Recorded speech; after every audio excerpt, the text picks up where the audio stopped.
열왕기상 7장. 솔로몬은 자기의 궁을 건축하기 시작하여 그것을 완공하는데 13해가 걸렸다. 그는 레바논 수풀궁을 지었는데 그 길이는 100자이고 그 너비는 50자이고 그 높이는 30자이다. 100향목 기둥을 4줄로 세우고 그 기둥 위에는 100향목 석가래를 얹었다. 지붕에는 한 줄에 15개씩 모두 45개의 석가래를 대고 100향목 판자로 덮었다. 창틀은 3줄로 되어 있고 그 창문들은 3단으로 되어서 서로 마주보고 있었다. 문과 문설주는 모두 네모난 모양이고 창문은 창문끼리 3줄로 마주보고 있었다. 그는 기둥들을 나란히 세워 주랑을 만들었다. 그것은 길이가 50자이고 너비가 30자인 벽이 없는 복도였다. 주랑 앞에는 현관이 있고 현관 앞에 또 기둥들이 있고 그 기둥들 위에는 차양이 걸려 있었다. 또 그는 옥좌실 곧 재판정을 짓고 그 마루를 모두 100향목으로 깔았다. 자기가 있을 왕궁은 재판정 뒤에 있는 다른 뜰에 지었는데 그 건축 양식은 다른 건물들의 건축 양식과 서로 비슷하였다. 또 솔로몬은 이것과 같은 궁전을 그가 결혼하여 아내로 맞아들인 바로의 딸에게도 지어 주었다. 왕궁을 포함한 모든 건물은 치수를 재어서 깎은 귀한 돌, 앞뒤를 톱으로 자른 값진 돌들로 지었는데 기초에서부터 갓돌까지 또 바깥은 물론이고 건물 안의 큰 뜰까지 다 그러한 재료를 써서 지었다. 기초를 놓을 때에도 값진 큰 돌들을 놓았는데 어떤 돌은 10자나 되고 어떤 돌은 8자나 되었다. 기초를 다진 다음에는 그 위에다가 치수를 재어서 잘 다듬은 값진 돌과 100향목으로 벽을 올렸다. 왕궁 뜰의 담이나 주님의 성전 안뜰의 담이나 성전의 어기 현관의 담은 모두 잘 다듬은 돌 3켜와 두꺼운 100향목 판자 1켜를 놓아서 쌓았다. 솔로몬 왕은 사람을 보내어서 두로에서 후람을 불러왔는데 그는 납달리 지파에 속한 과부의 아들이다. 그의 아버지는 두로 사람으로서 놋세 대장장이이다. 그는 놋세를 다루는 일에는 뛰어난 지혜와 기술과 전문 지식을 두루 갖춘 사람이었다. 그가 솔로몬 왕에게 불려와서 공사를 거의 도맡아 하였다. 그는 2개의 놋세 기둥을 만들었다. 둘 다 18자 높이의 12자 둘레였다. 그는 또 그 2 기둥의 꼭대기에 얹어놓을 2개의 기둥머리를 놋을 녹여 부어서 만들었는데 그 기둥머리는 둘 다 꽃같이 높이가 5자이다. 기둥 꼭대기에 얹은 기둥머리를 장식하려고 바둑판 모양으로 얽은 그물과 사슬 모양의 고리를 각각 7개씩 만들었다. 이렇게 2 기둥을 만들고 나서 기둥 꼭대기에 얹은 기둥머리를 장식하였다. 놋새로 석류를 만들고 그물에다가 석류를 2줄로 늘어뜨려서 기둥머리를 장식하였다. 기둥 꼭대기에 얹은 기둥머리는 그 높이가 넉자이다. 나리꽃 모양으로 만들었는데 사슬 장식 위에 둥그렇게 돌출된 부분에다가 얹었다. 기둥머리에는 놋새로 만든 석류 200개가 둥그렇게 열을 지어 있었다. 다른 기둥머리도 마찬가지였다. 후람은 이렇게 해서 만든 2 기둥을 성전의 현관에다가 세웠다.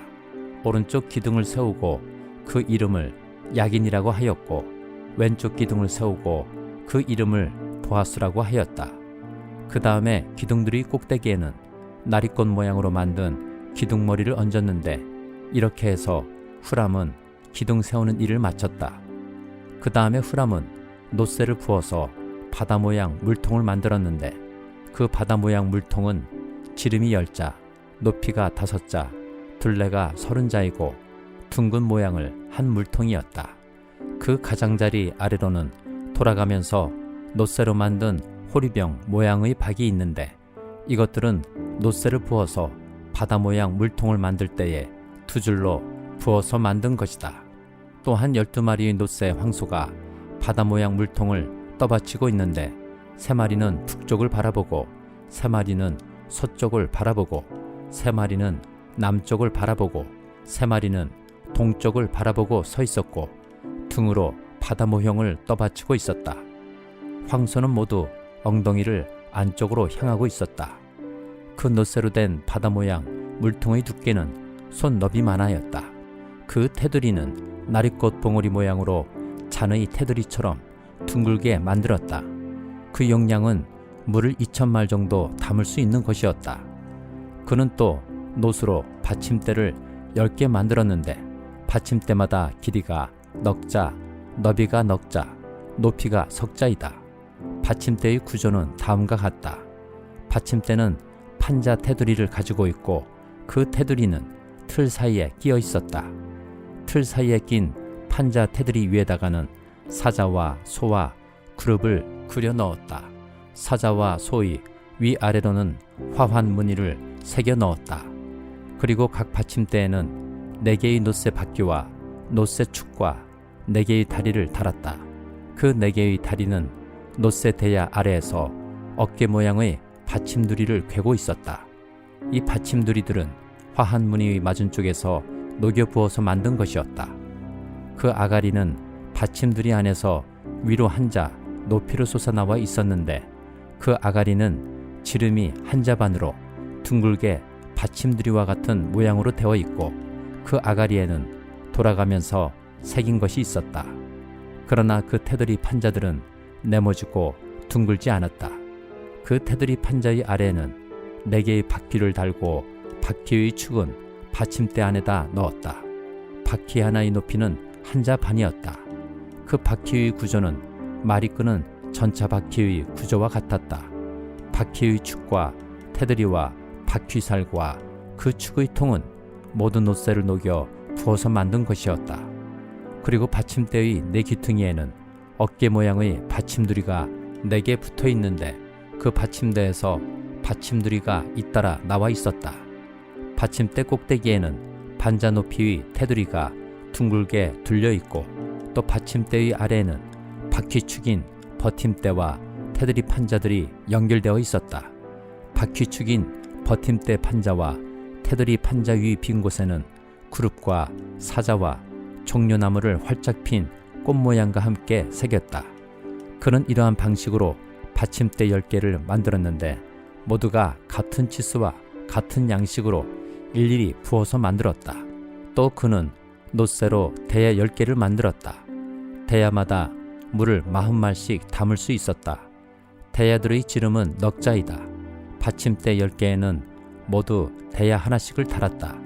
받침대 5개는 성전의 오른쪽에 5개는 성전의 왼쪽에 놓았고 바다 모양 물통은 성전 오른쪽의 동남쪽 모퉁이에 놓았다. 후람은 또 솥과 부삽과 피 뿌리는 대접을 만들었다. 이렇게 후람은 솔로몬 왕이 주님이 성전에다가 해놓으라고 시킨 모든 일을 마쳤다. 그가 만든 것들은 2기둥과 그 2기둥 꼭대기에 얹은 둥근 공 모양을 한 기둥머리들과 그 2기둥 꼭대기에 있는 공 모양을 한 기둥머리에 씌운 그물 2개와 기둥 꼭대기에 있는 공 모양을 한 기둥머리에 씌운 각 그물에다가 2줄로 장식한 석류 400개와 또 받침대 10개와 받침대 위에 놓을 대야 10개와 바다 모양 물통 1개와 그 바다 모양 물통 아래에 받쳐놓은 황소 모양 12개와 솥과 부삽과 피 뿌리는 대접들이다. 후람이 솔로몬 왕을 도와서 만든 주님의 성전의 이 모든 기구는 모두 광택나는 놋새로 만든 것이다. 왕은 이 기구들을 숫곡과 사르단 사이에 있는 요단 계곡의 진흙에 부어서 만들게 하였다. 이 기구들이 너무 많아서 솔로몬이 그 무게를 달지 못하였으므로 여기에 사용된 놋새의 무게는 아무도 모른다. 솔로몬은 또 주님의 성전 안에다가 둘기구를 만들었는데 곧 금제단과 빵을 늘 차려놓는 금으로 만든 상과 또 등잔대들 곧 지성소 앞의 오른쪽에 5 왼쪽에 5개씩 놓을 순금 등잔대들과 금으로 만든 꽃장식과 등장과 부집개와 순금으로 된 장과 심지 다듬는 집게와 피 뿌리는 대접과 향로와 불 옮기는 그릇과 내실 곧 지성소 문에 다는 금돌저기와 성전의 바깥문에 다는 금돌저기들이다. 이렇게 해서 솔로몬 왕은 주님이 성전을 짓는 모든 일을 완성하였다. 솔로몬은 그의 아버지 다윗이 거룩하게 구별해서 바친 성물, 곧 은과 금과 기구들을 가져다가 주님이 성전 창고에 넣었다. 에베소서 4장. 그러므로 주님 안에서 갇힌 몸이 된 내가 여러분에게 권합니다. 여러분은 부르심을 받았으니 그 부르심에 합당하게 살아가십시오. 겸손함과 온유함으로 깍듯이 대하십시오. 오래 참음으로써 사랑으로 서로 용납하십시오. 성령이 여러분을 평화의 띠로 묶어서 하나가 되게 해주신 것을 힘써 지키십시오. 그리스도의 몸도 하나요 성령도 하나입니다. 이와 같이 여러분도 부르심을 받았을 때에 그 부르심의 목표인 소망도 하나였습니다. 주님도 한 분이시오. 믿음도 하나요 침례도 하나요. 하나님도 한 분이십니다. 하나님은 모든 것의 아버지시요 모든 것 위에 계시고 모든 것을 통하여 계시고 모든 것 안에 계시는 분이십니다. 그러나 하나님께서는 우리 각 사람에게 그리스도께서 나누어 주시는 선물의 분량을 따라서 은혜를 주셨습니다. 그러므로 성경에 이르시기를 그분은 높은 곳으로 올라가셔서 포로를 사로잡으시고 사람들에게 선물을 나누어 주셨다 합니다. 그런데 그분이 올라가셨다고 하는 것은 먼저 그분이 땅의 낮은 곳으로 내려오셨다는 것을 말하는 것이 아니고 무엇이겠습니까? 내려오셨던 그분은 만물을 충만하게 하시려고 하늘의 가장 높은 데로 올라가신 바로 그분이십니다.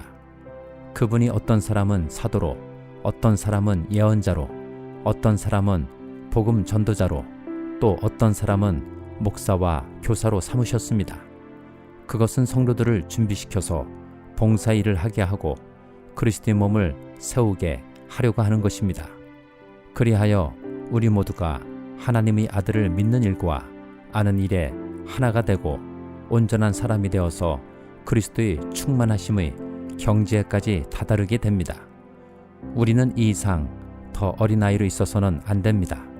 우리는 인간의 속임수나 간교한 술수에 빠져서 온갖 교훈의 풍조에 흔들리거나 이리저리 밀려다니지 말아야 합니다. 우리는 사랑으로 진리를 말하고 살면서 모든 면에서 자라나서 머리가 되시는 그리스도에게까지 다다라야 합니다. 온몸은 머리이신 그리스도께 속해 있으며 몸에 갖추어져 있는 각 마디를 통하여 연결되고 결합됩니다. 각 지체가 그 맡은 분량대로 활동함을 따라 몸이 자라나며 사랑 안에서 몸이 건설됩니다. 그러므로 나는 주님 안에서 간곡히 권고합니다. 이제부터 여러분은 이방 사람들이 허망한 생각으로 살아가는 것과 같이 살아가지 마십시오. 그들은 자기들 속에 있는 무지와 자기들의 마음이 완고함 때문에 지각이 어두워지고 하나님의 생명에서 떠나 있습니다. 그들은 수치의 감각을 잃고 자기들의 몸을 방탕에 내맡기고 탐욕을 부리며 모든 더러운 일을 합니다. 그러나 여러분은 그리스도를 그렇게 배우지는 않았습니다.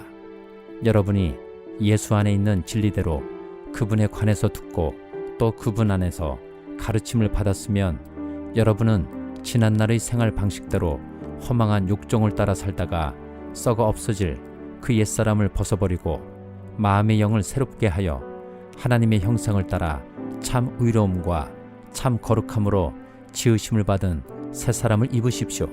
그러므로 여러분은 거짓을 버리고 각각 자기 이웃과 더불어 참된 말을 하십시오. 우리는 서로 한 몸의 지체들입니다. 화를 내더라도 죄를 짓는 데까지 이르지 않도록 하십시오. 해가 지도록 노여움을 품고 있지 마십시오. 악마에게 틈을 주지 마십시오. 도둑질하는 사람은 다시는 도둑질하지 말고 수고를 하여 제 손으로 떳떳하게 벌이를 하십시오. 그리하여 오히려 궁핍한 사람들에게 나누어 줄 것이 있게 하십시오. 나쁜 말은 입 밖에 내지 말고 덕을 세우는 데에 필요한 말이 있으면 적절한 때에 해서 듣는 사람에게 은혜가 되게 하십시오. 하나님이 성령을 슬프게 하지 마십시오. 여러분은 성령 안에서 구속의 날을 위하여 인치심을 받았습니다. 모든 악독과 격정과 분노와 소란과 욕설은 모든 악의와 함께 내버리십시오. 서로 친절히 대하며 불쌍히 여기며 하나님께서 그리스도 안에서 여러분을 용서하신 것과 같이 서로 용서하십시오. 에스겔 37장. 주님께서 권능으로 나를 사로잡으셨다. 주님의 영이 나를 데리고 나가서 골짜기 한가운데 나를 내려놓으셨다. 그런데 그곳에는 뼈들이 가득히 있었다. 그가 나를 데리고 그 뼈들이 널려있는 사방으로 다니게 하셨다. 그 골짜기의 바닥에 뼈가 대단히 많았다. 보니 그것들은 아주 말라 있었다. 그가 내게 물으셨다.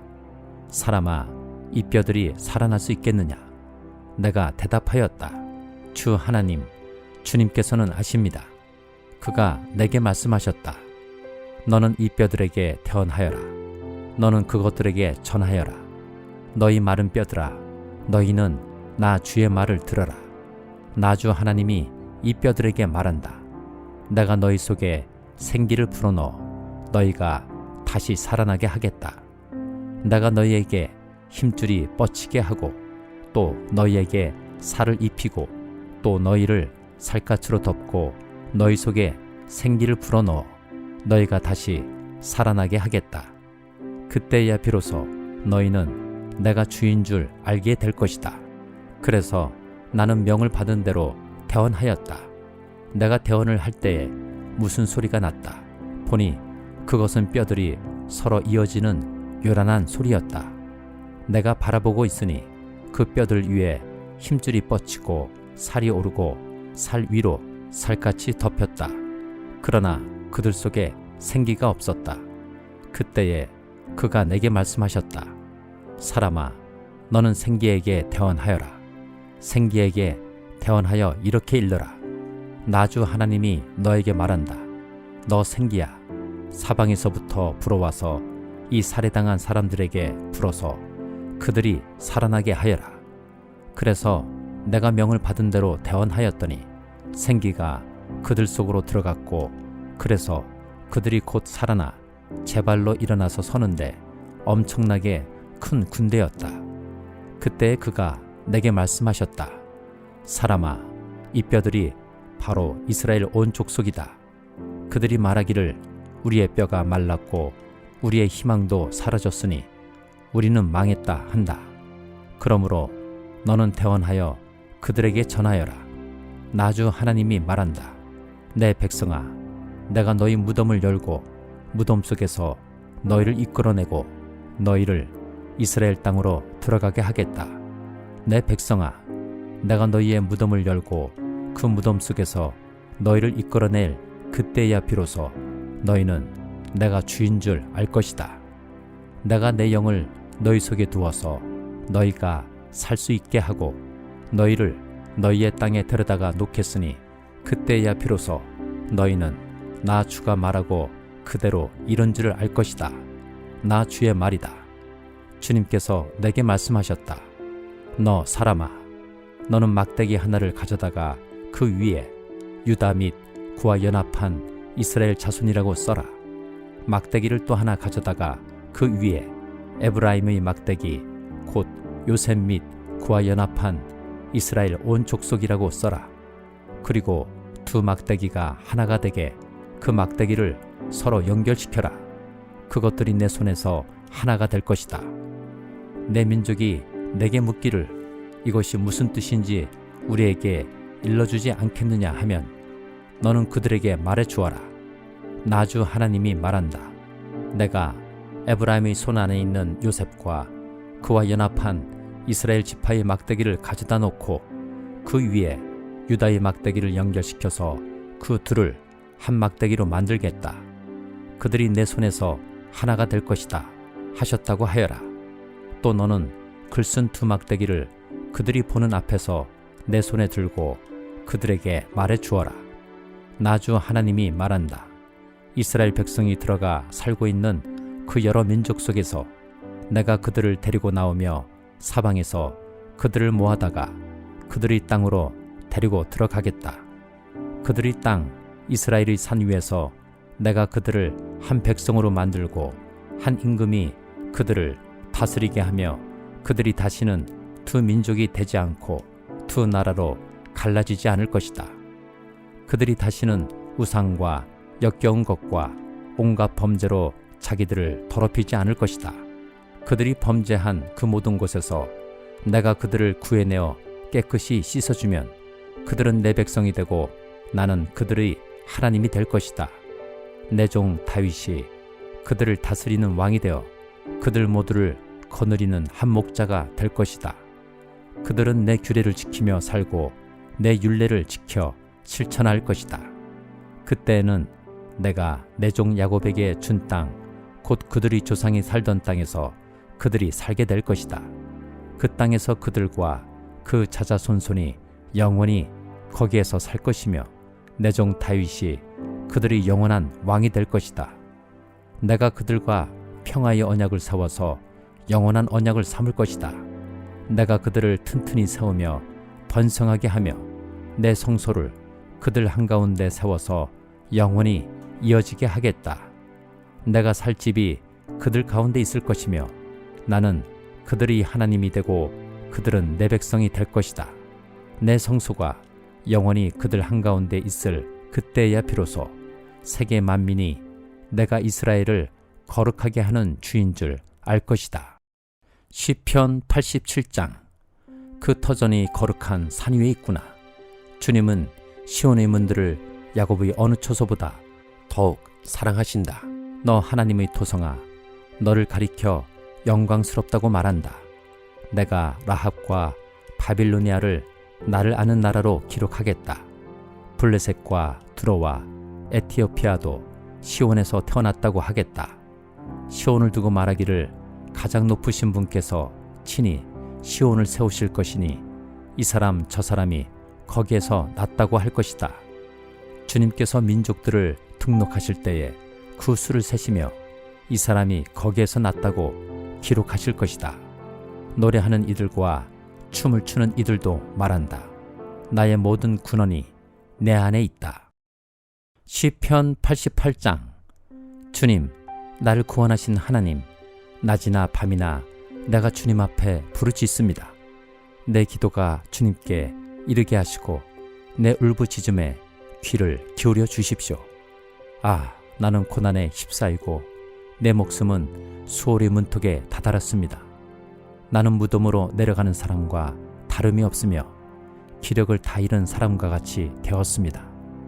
이 몸은 또한 죽은 자들 가운데 버림을 받아서 무덤에 누워있는 살해된 자와 같습니다. 나는 주님의 기억에서 사라진 자와 같으며 주님의 손에서 끊어진 자와도 같습니다. 주님께서는 나를 구덩이 밑바닥 칠흑같이 어두운 곳에 던져버리셨습니다. 주님은 주님의 진노로 나를 짓눌렀으며 주님의 파도로 나를 압도하셨습니다. 주님께서는 나의 가까운 친구들마저 내게서 멀리 떠나가게 하시고 나를 그들 보기에 역겨운 것이 되게 하시니 나는 갇혀서 빠져나갈 수 없는 몸이 되었습니다. 고통으로 나는 눈마저 흐려졌습니다. 주님, 내가 온종일 주님께 부르짖으며 주님을 바라보면서 두 손을 들고 기도하였습니다. 주님은 죽은 사람에게 기적을 베푸시렵니까? 혼백이 일어나서 주님을 찬양하겠습니까? 무덤에서 주님의 사랑을, 죽은 자의 세계에서 주님의 성실하심을 이야기할 수 있겠습니까? 흑암 속에서 주님의 기적을, 망각의 땅에서 주님의 정의를 경험할 수 있겠습니까? 주님, 내가 주님께 부르짖고 첫 새벽에 주님께 기도드립니다. 주님, 어찌하여 주님은 나를 버리시고 주님의 얼굴을 감추십니까? 나는 어려서부터 고통을 겪었고 지금까지 죽음의 문턱에서 살아온 몸이기에 주님께로부터 오는 그 형벌이 무서워서 내 기력이 다 쇠잔해지고 말았습니다. 주님의 진노가 나를 삼켰으며 주님의 무서운 공격이 나를 파멸시켰습니다. 무서움이 날마다 홍수처럼 나를 에워쌌으며 사방에서 나를 둘러쌌습니다. 주님께서 내 사랑하는 사람들과 이웃을 내게서 떼어놓으셨으니 오직 어둠만이 나의 친구입니다.